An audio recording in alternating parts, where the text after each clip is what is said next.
When renting a car in New Zealand, you want to know the price you're paying, upfront and clear. But there are hidden charges most travelers never see coming until it's too late.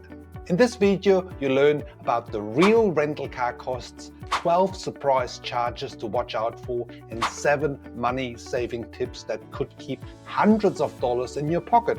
My name is Michael, I'm a New Zealand travel designer, so let's get started. Charge number 1, airport pickup fees. Picture this, you just landed in Auckland, you're excited to start your journey and head to the rental car counter. Now, here's the first surprise that catches travelers off guard. When you collect a rental car in New Zealand at airport terminals, you will be hit with an airport fee. The airport companies want their slice of your rental charge. And here's the kicker, that fee only applies to pickups, not to drop-offs. Later on in this video, I'll show you the total cost when you compare this pricing. More importantly, how to completely avoid these fees. So let's keep going. Charge number 2, additional driver surcharges. You may be in for another surprise at pickup. Some rental car operators charge an extra fee for adding another driver into the contract. We're talking about $5 per rental day for the additional driver, so watch out. And if you're under 21 years old, get ready for the young driver surcharge, another $20 per day, so this is all adding up. Charge number 3, remote location surcharges. Are you planning on picking up your rental car at an off-the-beaten-track location? Places such as the Bay of Islands or Gisborne Airport will hit you with a remote location surcharge. We're talking about $50 just for the privilege of starting your journey there. But here's the good news, most of these charges can be completely avoided. I'll show you how very soon. If you find this video helpful, please hit the subscribe button below to stay connected for more money-saving travel tips. For any questions, put them into the comments box below. Charge number 4, one-way rental fees. Planning a road trip from Auckland to Rotorua? One-way rental fees with major operators like 𝗬𝗲𝗃, Hertz, Europcar can be hundreds of dollars. But here's the good news, these fees often don't apply if you're renting for 5 and more days. So always check this out when doing your reservation. Now, you're on the road, but what's next to watch out for? Number 5, road toll charges. Here's a sneaky one. Drive through Auckland's toll roads and the system automatically records your license plate number. The rental car companies get charged and they will charge your credit card. It's around about $8 per trip. Remember, all rental firms will hold a fuel bond always, so they've got access to your funds until you return the car. Number 6, refueling charges. So the rental car comes with a full tank of fuel at pickup.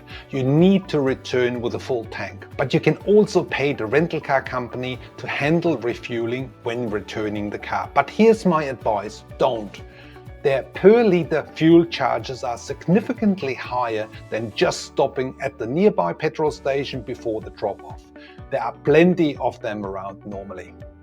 Charge number 7, timing penalties. Rental cars work on 24-hour cycles. You go over 59 minutes between pickup time and drop-off time and you'll face partial daily charges. Exceed 3 hours, that's a full day's charge. So keep timing tight to save money. Charge number 8, credit card fees.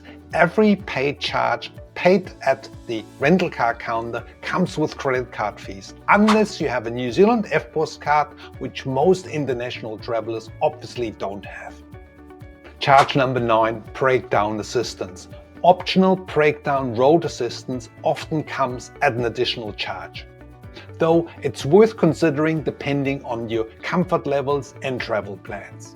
Hold on, the biggest cost factors are still to come. Charge number 10, after-hours fees. At smaller locations, after-hour pickups or drop-off can trigger additional charges, something else to factor in when planning your arrival and pickup times. Charge number 11, insurance excess reduction. So here's the big one. The insurance excess reduction to eliminate your risk can cost up to $40 to $50 per day.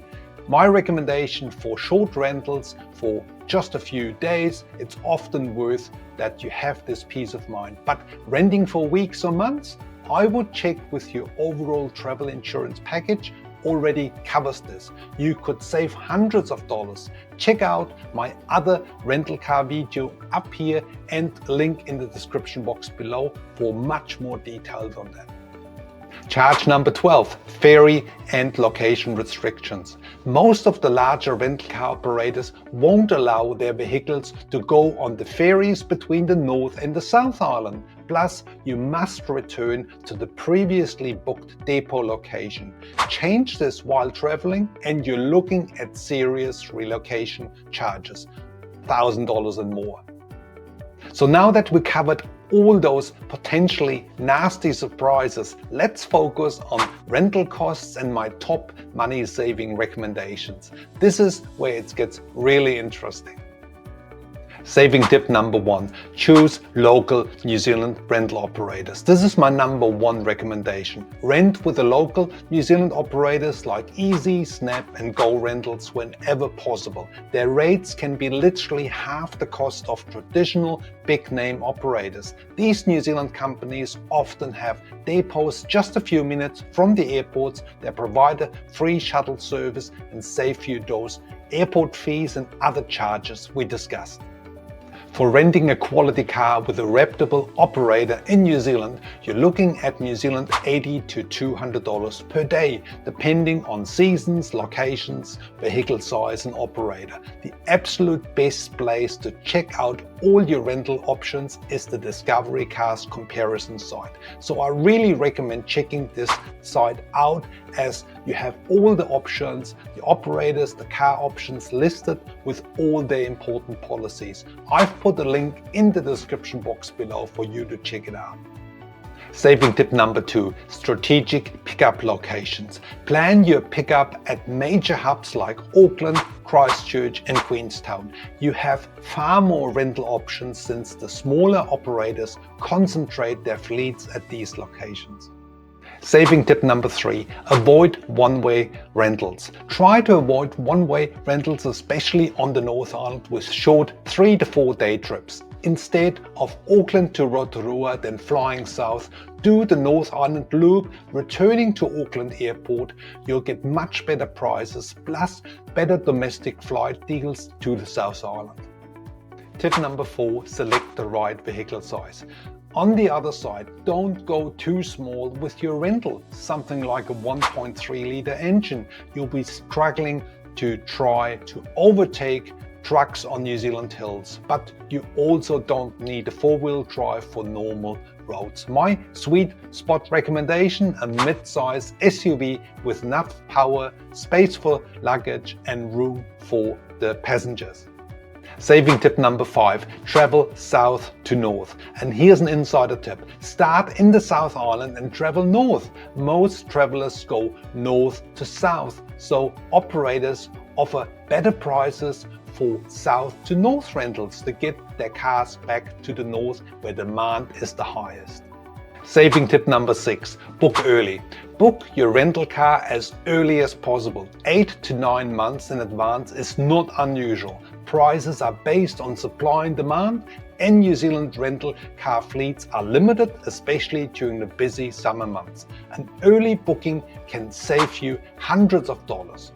Saving tip number 7, travel off-season. The ultimate saving will be to travel outside the main tourist season from November to March. You'll find dramatically better prices and much more availability.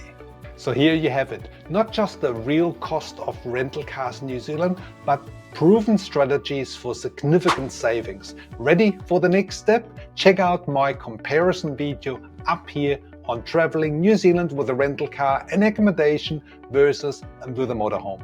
Thanks very much for watching. See you in the next video.